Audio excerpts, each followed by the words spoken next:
होते। तर संजय राऊत बोलतायत, पाहूयात। उनके ऊपर मराठी लोगों का पहला हक है और ये मुंबई के लिए 105 मराठी लोगों ने बलिदान भी किया है, लेकिन इस मुंबई को हमसे तोड़ने की कोशिश आप लोग कर रहे हैं। अगर आप तोड़ने की हिम्मत नहीं रखते तो आप मुंबई को कंगाल बना रहे हो, सब कुछ लूटकर आप अपने राज्य में लेके जा रहे हैं। इसलिए हमको डर है, ये लोगों की मन की भावना है। ये बीजेपी को क्या समझता है, क्या अपमान किया? हम लालबाग के राजा के श्रद्धालु है, डीओटी है। काल एक विधान केलं होतं लालबागच्या राजावर, आता भाजपला असं म्हणतात की उबाटाने याविषयी माफी मागावी। कशाला? हे कोण सांगणार? नाही, हे कोण ठरवणार मान अपमान? ह्या लोकांनी गेल्या 3, 4, 5 वर्षामध्ये मुंबईचा, मराठी माणसाचा, आमच्या दैवतांचा, छत्रपती शिवाजी महाराजांचा जो अपमान केलाय त्याबद्दल माफी मागतायत का?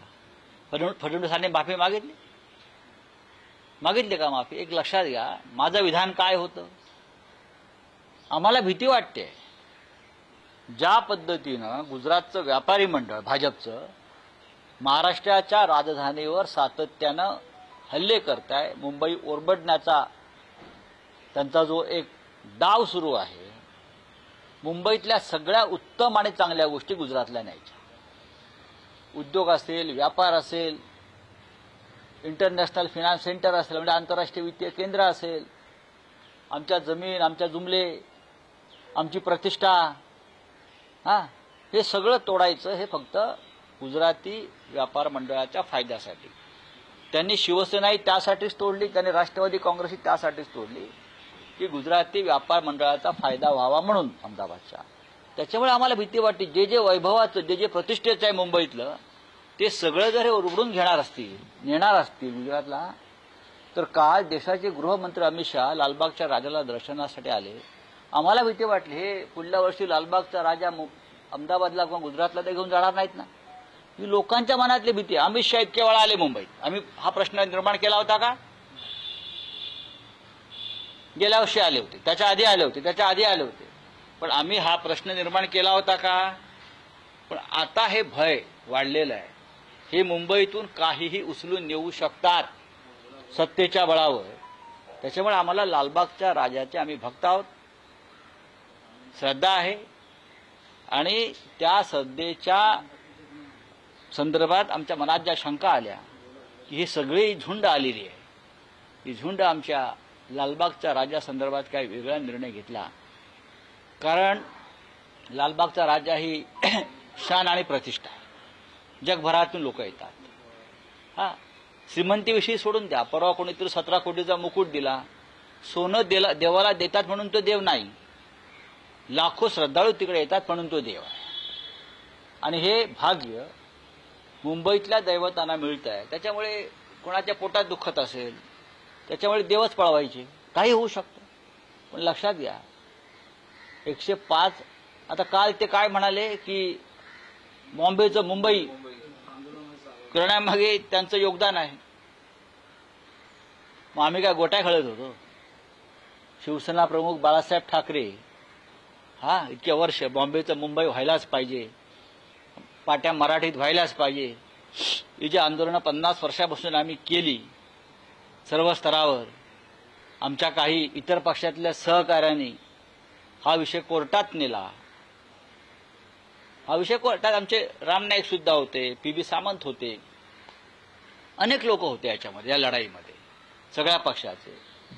आणि तुम्ही मुंबईला येता आणि बॉम्बेचं मुंबई मी केलं म्हणून सांगता, लोक काय विश्वास ठेवतील? आणि भारतीय जनता पक्षाचे लोक टाळ्या वाजवत आहेत मूर्खासारखे। 105 हुतात्म्यांच्या बलिदानातून ही मुंबई निर्माण झाली आहे, हुतात्मे मराठी होते। आणि जेव्हा जेव्हा अशा प्रकारचा हल्ला होईल मुंबईवर, तेव्हा असंख्य हुतात्मे देण्याची क्षमता आजही या महाराष्ट्रात आणि शिवसेनेमध्ये आहे। असली शिवसेनेत, तुमच्या ढोंगी शिवसेनेत नाही, तुमच्या बगलेतल्या, बरं का, ती शिवसेना नाही, ते लाचार आहेत तुमचे।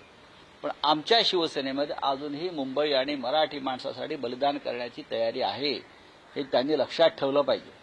सर, शिंदे गुट आप पर लगातार मुस्लिम तुष्टीकरण का आरोप लगाता है, लेकिन अब उन्हीं के विधायक जो मुस्लिम मोहल्लों में बुर्का बांट रहे हैं, नकाब बांट रहे हैं। हाँ, अब क्या है, उनके जो 40 विधायक है उनको भी बुर्खा बांट रहे हैं।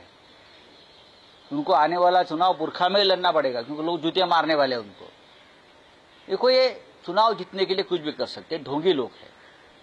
हाँ, आप उनकी विधायक बुर्खा बांट रही है, और वहां उनके जो नेता है नरेंद्र मोदी ने बुर्खा के खिलाफ जंग छेड़ा था, मालूम है ना।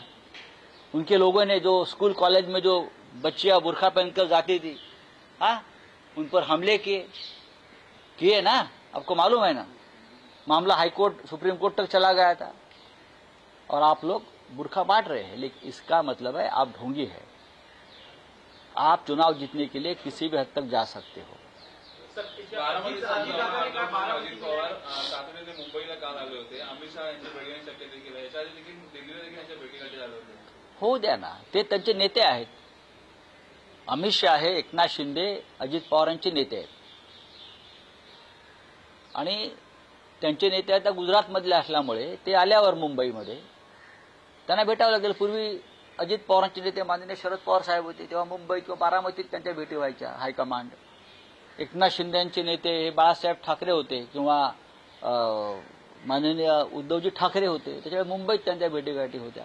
आता अमित शहा किंवा अन्य लोक व्यापारी मंडळ इथे आल्यावर त्यांना महाराष्ट्रातले दौरे सोडून त्यांच्या चरणाशी यावंच लागतं. अजीत पवार कह रहे हैं बारामती से कोई नया विधायक होना चाहिए, परिवार तोड़ के मैंने गलती की, आपको लग रहा है कहीं एहसास हो रहा है कि गलती क्यों हो गई?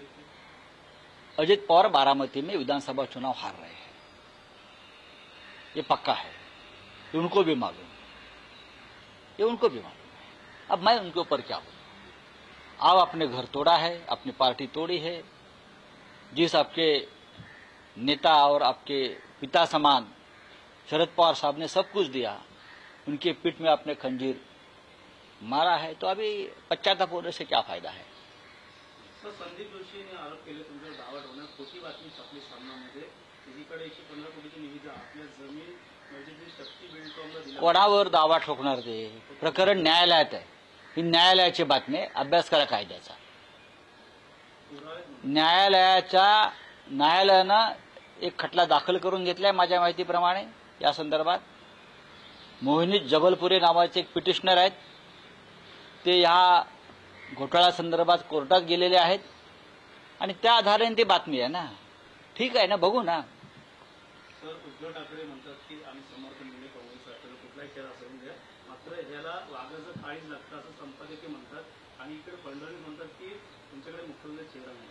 फडणवीस काय म्हणतात ते महाराष्ट्र गांभीर्याने घेत नाही, हे त्यांचा चेहराच सांगतो. चला, थँक्यू.